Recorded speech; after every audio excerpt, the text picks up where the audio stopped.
The sexual revolution has gone too far. It's time to fight back against transgenderism.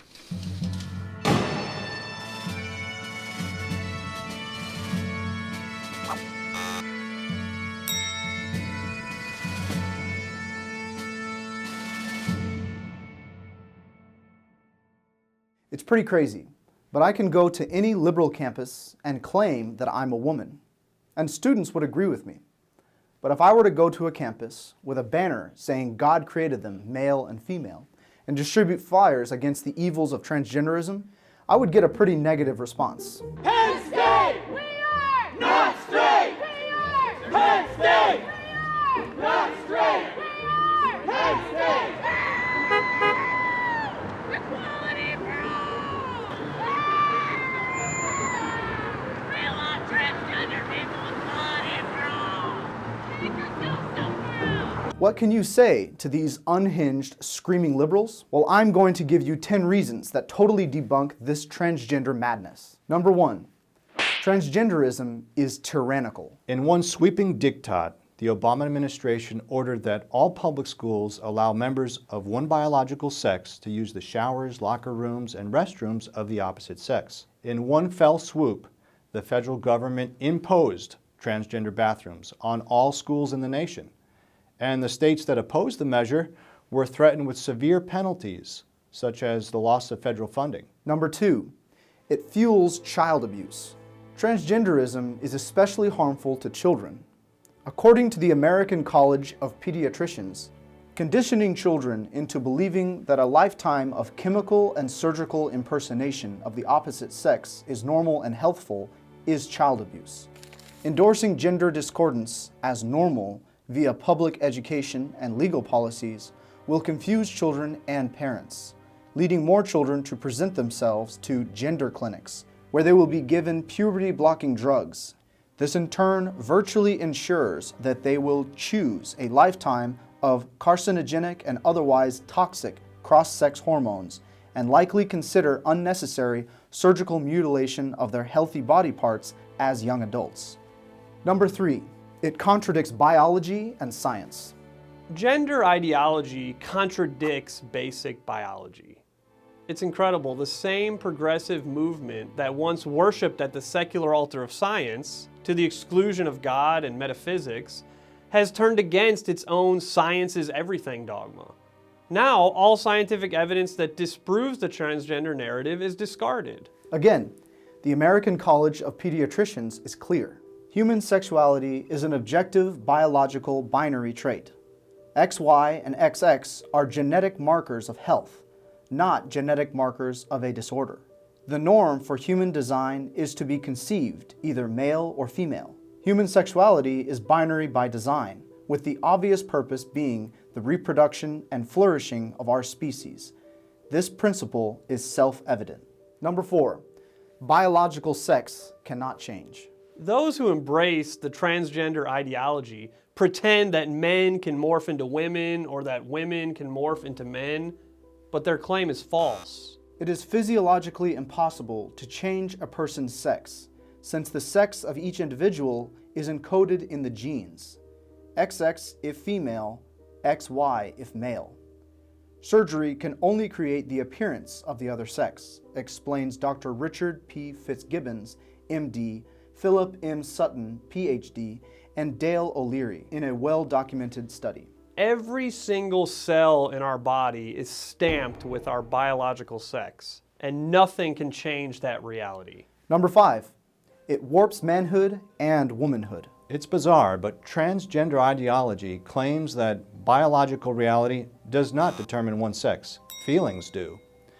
Therefore, the differences between male and female, much like the clothing we wear, are separate from our identity and are constantly in flux.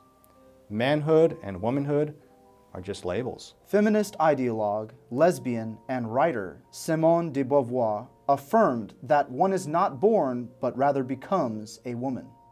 The whole point of feminism is not so much to eliminate the so-called oppressive male class, but to abolish every difference between the sexes. Here we see how the homosexual, transgender, and feminist movements are allied. They share the same final goal: the destruction of male and female, manhood and womanhood. Number 6, it destroys reason. Part of logic and reason is the idea that things do have a purpose. The purpose of our eyes is to allow us to see. The wings of a bald eagle, for example, provide it with flight. Our lungs exist in order to let us breathe and absorb oxygen, and our ears give us hearing. Likewise, the primary purpose of human sexuality is procreation. However, transgenderism, like homosexuality and feminism, deny this principle, and therefore attack human reason itself. But to attack human reason itself is really a form of deliberate madness. It's crazy. Number 7, transgenderism is self-destructive. The homosexual movement shatters lives.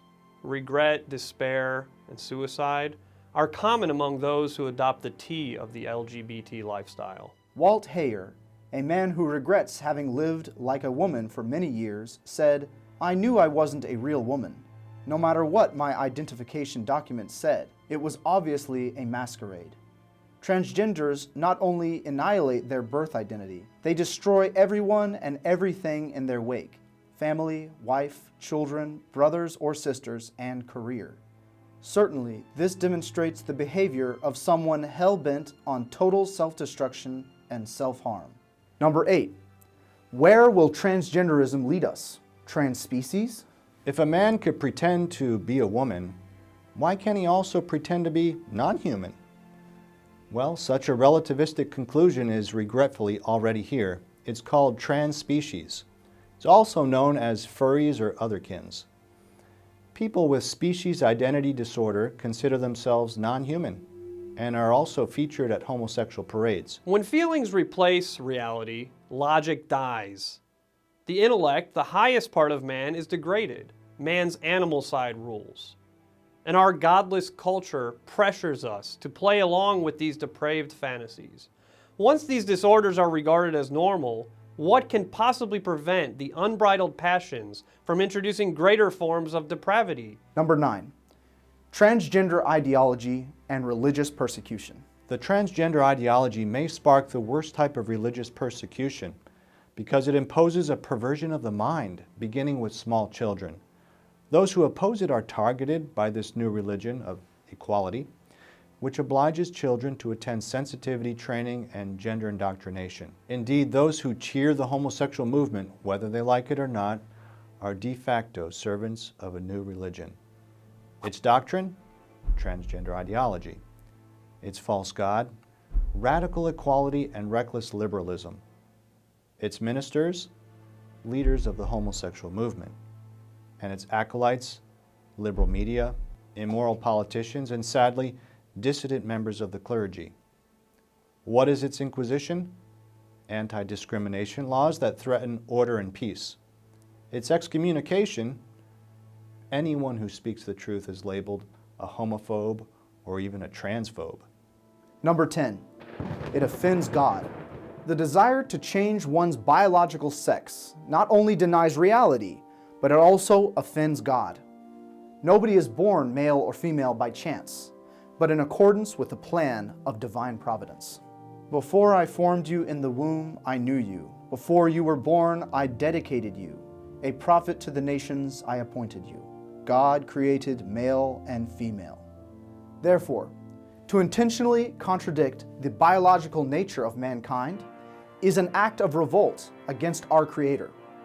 Charity calls us to help those afflicted or confused about their own sex, not to increase their confusion by offering them a false solution. Charity does not rejoice over wrongdoing, but rejoices with the truth. Therefore, mercy can never stand in opposition to the truth, for only the truth can set you free. So what can we do to save the family? We must follow the angelic example of Saint Michael the Archangel, who said, "No, put on the armor of God, so that you may be able to stand firm against the tactics of the devil. For our struggle is not with flesh and blood, but with the principalities, with the powers, with the world rulers of this present darkness, with the evil spirits in the heavens. Therefore, put on the armor of God, that you may be able to resist on the evil day, and having done everything, to hold your ground."